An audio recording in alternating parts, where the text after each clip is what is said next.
নমস্কার, নেমু টিউটোরিয়ালে সকলকে স্বাগতম। আজ আমাদের আলোচ্য বিষয় বোঝাপড়া কবিতার প্রশ্ন ও উত্তরগুলি। তাহলে দেখা যাক প্রথমে কি আছে। না, প্রথমে একের দাগের এক কি বলছে?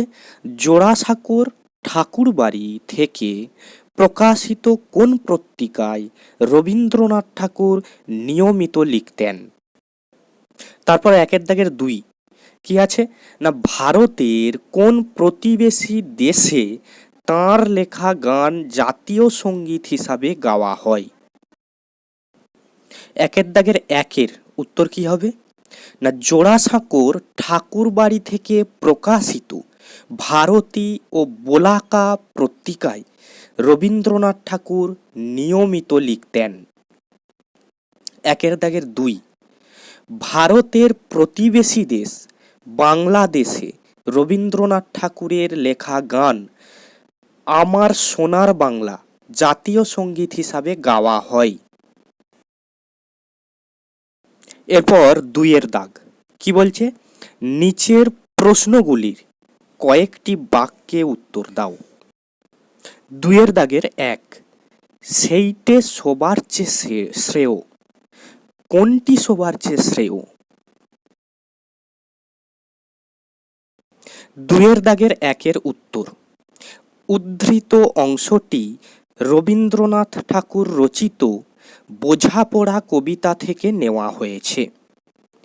কবি বলেছেন, ভেসে থাকতে পারো যদি সেটাই সবার চেয়ে শ্রেয়। অর্থাৎ হঠাৎ কোনো দুঃখ বা আঘাত পেলে তাতে ভেঙে না পড়ে স্বাভাবিকভাবে চলার নিয়মকেই কবি সবচেয়ে শ্রেয় বলেছেন। এরপর দুইয়ের দাগের দুই, ঘটনাটা সামান্য খুবই। কোন ঘটনার কথা বলা হয়েছে?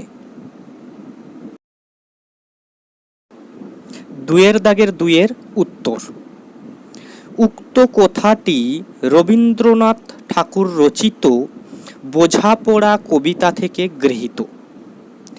হঠাৎ বা অপ্রত্যাশিত কোনো দুঃখ পাওয়া বা আঘাত পাওয়াকেই কবি সামান্য বলে উল্লেখ করেছেন।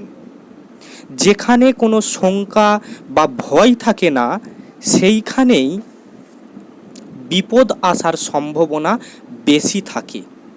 সেই বিপদে ভেঙে না পড়ে এগিয়ে যাওয়ার কথাই কবি বলেছেন। এরপর দুইয়ের দাগের তিন, তেমন করে হাত বাড়ালে সুখ পাওয়া যায় অনেকখানি। উদ্ধৃতিটির নিহিতার্থ স্পষ্ট করো। দুইয়ের দাগের তিনের উত্তর, উল্লেখিত অংশটি রবীন্দ্রনাথ ঠাকুর রচিত বোঝাপড়া কবিতার অন্তর্গত। কবি এখানে বলতে চেয়েছেন, আমরা যদি নিজেদের মধ্যে কোনো রাগ, ঘৃণা, ভেদাভেদ না রেখে একে অপরের সাথে সহানুভূতির সাথে সুসম্পর্ক বজায় রেখে চলি, তাহলে সেটি অনেক সুখের হবে। অর্থাৎ একে অপরের সাথে মিলেমিশে থাকতে পারলে তাতে শান্তি এবং সুখ দুই পাওয়া যায়। এরপর দুইয়ের চার, মরণ এলে হঠাৎ দেখি মরার চেয়ে বাঁচাই ভালো। ব্যাখ্যা করো। দুইয়ের দাগের চারের উত্তর, উক্ত অংশটি রবীন্দ্রনাথ ঠাকুর রচিত বোঝাপড়া কবিতা থেকে সংগৃহীত। আমাদের প্রত্যেককেই বিভিন্ন সময় বিভিন্ন পরিস্থিতির মধ্য দিয়ে চলতে হয়। আমাদের জীবনে কখনো সুখ আসে, আবার কখনো দুঃখ আসে। সুখের সময় আমরা বেশ আনন্দতেই কাটাই, কিন্তু যখন দুঃখ আসে তখন আমরা আর সহ্য করতে পারি না, ভেঙে পড়ি। তখন আমরা অনেকেই এই জীবনকে শেষ করে দিতে চাই, অর্থাৎ মরণের পথ বেছে নিই। কিন্তু কবি এখানে মরণের পথ নয়, জীবনের পথকেই বেছে নিয়ে আবার নতুন করে বাঁচার আনন্দকে উপভোগ করতে বলেছেন।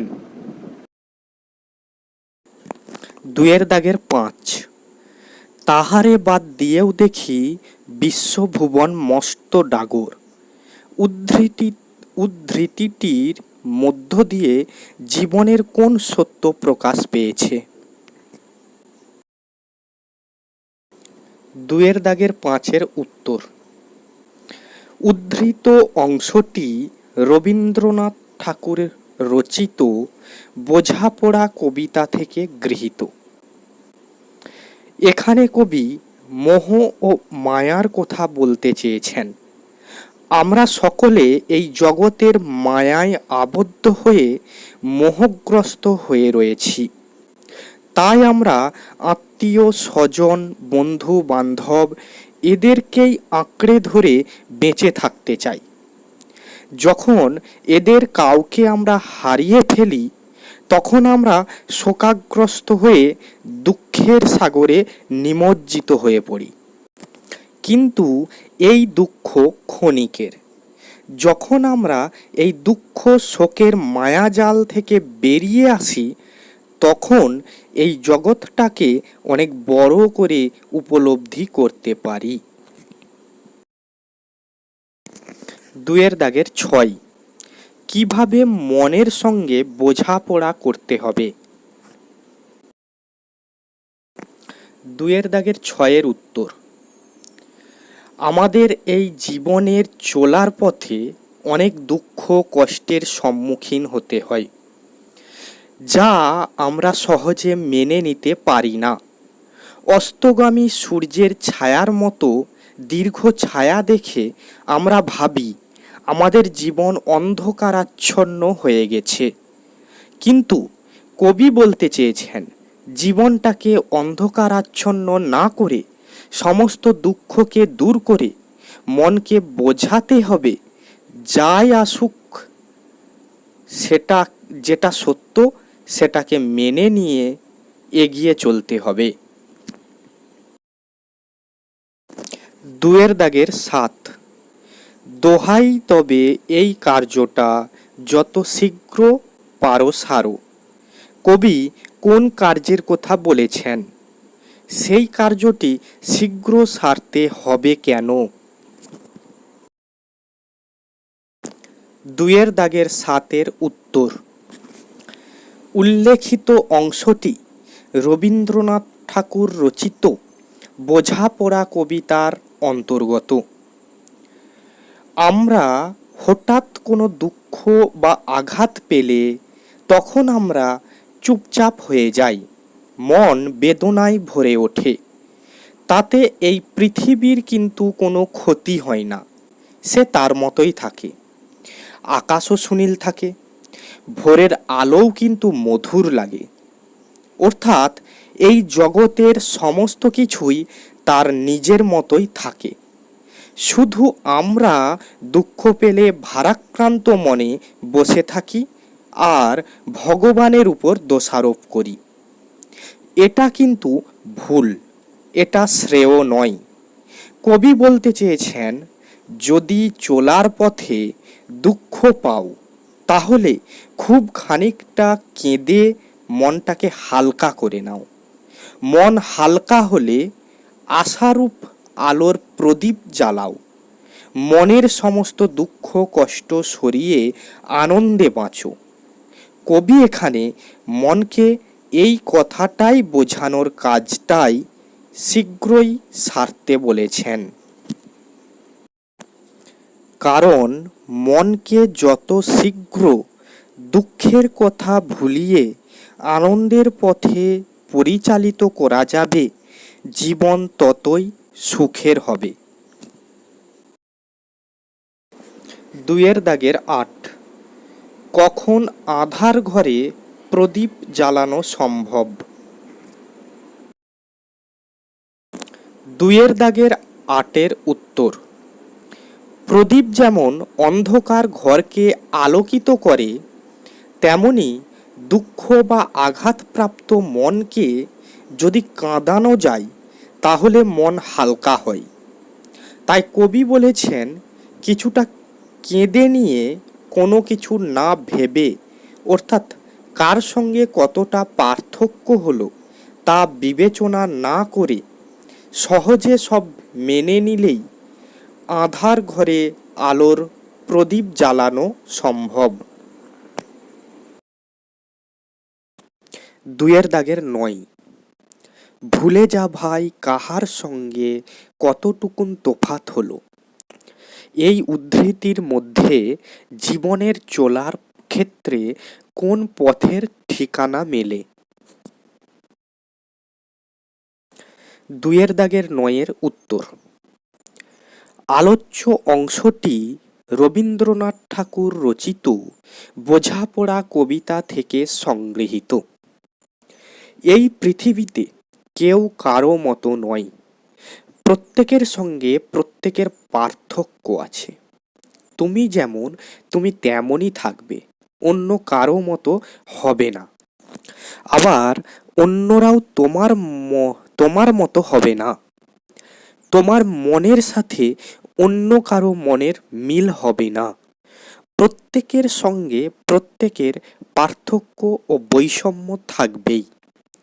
কবি এখানে বলতে চেয়েছেন, কার সঙ্গে কতটা তফাৎ হলো না ভেবে, কারো সঙ্গে কোনো ঝগড়া বা বিবাদ না করে সহানুভূতির সঙ্গে সমস্ত কিছু মেনে নিয়ে জীবনের পথ চলতে হবে।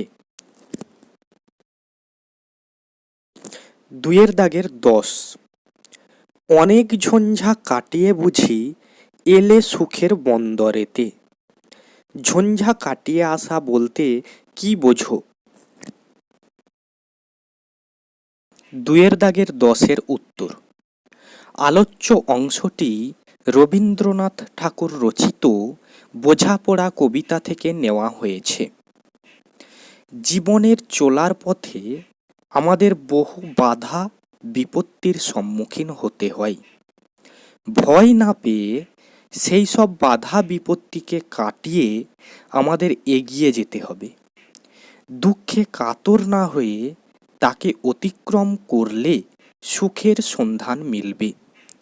জীবনের চলার পথে দুঃখ যন্ত্রণা, ব্যথা বেদনা এই সমস্ত কিছু জয় করাকেই ঝঞ্ঝা কাটিয়ে আসা বলা হয়েছে। এরপর 3 দাগে কি বলেছে? নিচের প্রশ্নগুলির উত্তর নিজের ভাষায় লেখো। অর্থাৎ নিজের ভাষায় করতে বলেছে, নিজেকে করতে বলেছে। তবু আমি করে দিচ্ছি, উত্তরগুলো আমি বলে দিচ্ছি, দেখে নাও। 1 কি বলছে না, ভালো মন্দ যাহাই আসুক সত্যের লও সহজে। তুমি কি কবির সঙ্গে একমত? জীবনে চলার পথে নানা বাধাকে তুমি কিভাবে অতিক্রম করতে চাও? 1 উত্তর। আমি কবির এই কথার সঙ্গে একমত পোষণ করি। আমি বিশ্বাস করি, এই জীবনে যেমন কখনো একভাবে সুখ মেলে না, ঠিক তেমনি একভাবে দুঃখও মেলে না। সুখ ও দুঃখ একে অন্যের পরিপূরক। যেমন রাত আর দিন, যেমন রাতের পর দিন আসে আবার দিনের পর রাত আসে, তেমনি সুখের পর দুঃখ আসে আবার দুঃখের পর সুখ আসে। এইভাবে এরা পালা করে একটির পর অন্যটি আসে। তাই যেমন সুখের সময় অতি আনন্দিত বা উচ্ছ্বাসিত হতে নেই, তেমনি দুঃখের সময় ভেঙে পড়তে বা দুর্বল হতে নেই। আর এই সুখ ও দুঃখকে জীবনের চলার পথে মানিয়ে নিয়ে চলতে পারলে জীবনের চলার পথ খুব সহজ ও সরল হয়ে উঠবে ও জীবনের চলার পথে জয়ী হতে পারবো।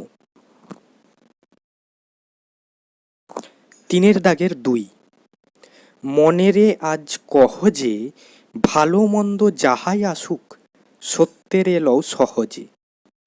কবির মতো তুমি কি কখনো মনের সঙ্গে কথা বলো? সত্যকে মেনে নেবার জন্য মনকে তুমি কিভাবে বোঝাবে? একটি পরিস্থিতি কল্পনা করে বুঝিয়ে লেখো। তিনের দাগের ২ এর উত্তর, কবির এই ভাবনার সঙ্গে আমিও সহমত পোষণ করি। নিজের মনের সাথে কথা বলার মানে হলো নিজেকে চেনা বা নিজেকে জানা। আমরা প্রতিদিন বহু কাজ করি, কিন্তু কখনো আমরা আমাদের অন্তরাত্মার সঙ্গে কথা বলি না। দেখি না যে সে কি বলতে চায়। আমাদের দিনের শেষে অন্তত একবার একলা নির্জনে নিজের অন্তরাত্মার সাথে কথা বলা প্রয়োজন। তাহলে আমরা প্রতিদিনের কাজে কোনগুলি ঠিক করলাম আর কোনগুলি ভুল কাজ করলাম সেগুলি বুঝতে পারবো এবং ভুলগুলো শুধরে নিতে পারবো। জীবনে চলার পথে বহু বাধার সম্মুখীন হতে হয়, তাই বলে থেমে গেলে চলবে না।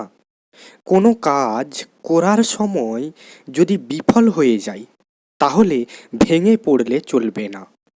নিজেকে বোঝাতে হবে এটা হতেই পারে। তারপর ভালো করে দেখতে হবে কি কারণে কাজটিতে আমি সফল হতে পারলাম না। ভুলগুলিকে ধরে সেগুলিকে ঠিক করে নিয়ে আবার নতুন করে কাজটি আরম্ভ করতে হবে। তিনের দাগের ৩, তেমন করে হাত বাড়ালে সুখ পাওয়া যায় অনেকখানি। তেমন করে কথাটির অর্থ বুঝিয়ে দাও। এখানে কবি কি ধরনের সুখের ইঙ্গিত করেছেন লেখো। তিনের দাগের ৩ এর উত্তর, তেমন করে কথাটির অর্থ হলো আন্তরিকভাবে। কবি এখানে বলতে চেয়েছেন মনের মধ্যে কোনো রাগ হিংসা না রেখে যদি একে অপরকে সহানুভূতির হাত বাড়িয়ে দেওয়া যায় তাহলে জীবনের দুঃখ ও কষ্ট অনেকটা লাঘব হবে বা দূর হবে। কবি এখানে মানসিক সুখ ও শান্তির কথা বলেছেন। তিনি বলতে চেয়েছেন মানসিক সুখই হলো আসল সুখ। এই সুখ জীবনকে সহজ ও সাবলীল করে তোলে। ধন দৌলতে কোনো সুখ নেই, আসল হলো এই মানসিক সুখ ও শান্তি। মানসিক শান্তি মিললে এই জগৎ ও জীবনকে পরম সুখের ও আনন্দের বলে মনে হবে। ৪ দাগ কি বলছে, নিচের শব্দগুলির দল বিশ্লেষণ করে মুক্ত দল ও রুদ্ধ দল চিহ্নিত করো। কি কি আছে, বোঝাপড়া, কতকটা, সত্যেরে, পাঁজরগুলো, বিশ্বভুবন, অশ্রু সাগর। ৪ দাগের উত্তর, প্রথমে কি আছে, বোঝাপড়া। না বোঝাপড়াকে ভাঙলে কি কি পাওয়া যাবে, বোঝাপড়া। তাহলে এখানে মুক্ত দল কটি, না ৪টি, রুদ্ধ দল 0, একটিও নেই। তারপরে আছে কতকটা, ভাঙলে কি হবে, কতকটা। তাহলে এখানে মুক্ত দল 2টি, রুদ্ধ দল 1টি, কোনটা, না তক। তারপরে আছে সত্যেরে, এটাকে ভাঙলে কি কি পাওয়া যাবে, সত্যে রে। তাহলে এখানে মুক্ত দল 2টি, রুদ্ধ দল 1টি, রুদ্ধ দল হচ্ছে সৎ। তারপরে আছে পাঁজরগুলো, তাহলে ভাঙলে কি কি পাওয়া যাবে, পাঁজরগুলো। তাহলে এখানে মুক্ত দল কটি, 3টি, আর রুদ্ধদল একটি। কোনটি? না জোর। তারপর কি আছে? বিশ্বভুবন। এখানে ভাঙলে কি কি পাওয়া যাবে? বিশ্বভুবন। এখানে মুক্ত দল কটি? দুটি। রুদ্ধ দল কটি? দুটি। তাহলে রুদ্ধ দল কি কি? না বিষ আর বন। তারপর আছে অশ্রু সাগর। এটাকে ভাঙলে কি পাওয়া যাবে? অশ্রু সাগর। এখানে মুক্ত দল কটি? দুটি। রুদ্ধ দল কটি? দুটি। কি কি? না অস আর গর, রুদ্ধ দল। 5 দাগ কি বলছে? নিচের প্রতিটি শব্দের 3টি করে সমার্থক শব্দ লেখো। কি কি আছে? না মন, জখম, ঝঞ্ঝা, ঝগড়া, সামান্য, শঙ্কা, আকাশ। 5 দাগের উত্তর। প্রথমে আছে মন। মনের সমার্থক শব্দ হৃদয়, অন্তরিন্দ্রিয়, চিত্ত। জখম সমার্থক শব্দ ক্ষত, আঘাত, আহত। ঝঞ্ঝা সমার্থক শব্দ ঝড়, ঝটিকা, ঝড় বৃষ্টি। ঝগড়া সমার্থক শব্দ কলহ, বিবাদ, কোন্দল। সামান্য সমার্থক শব্দ তুচ্ছ, অল্প, সাধারণ। শঙ্কা সমার্থক শব্দ ভয়, আশঙ্কা, সংশয়। আকাশ সমার্থক শব্দ গগন, অম্বর, আসমান। 6 দাগ কি বলছে? নিচের প্রতিটি শব্দের বিপরীতার্থক শব্দ দিয়ে শব্দজোড় তৈরি করে বাক্য রচনা করো। কি কি আছে? আধার, সত্য, দোষ, আকাশ, সুখ।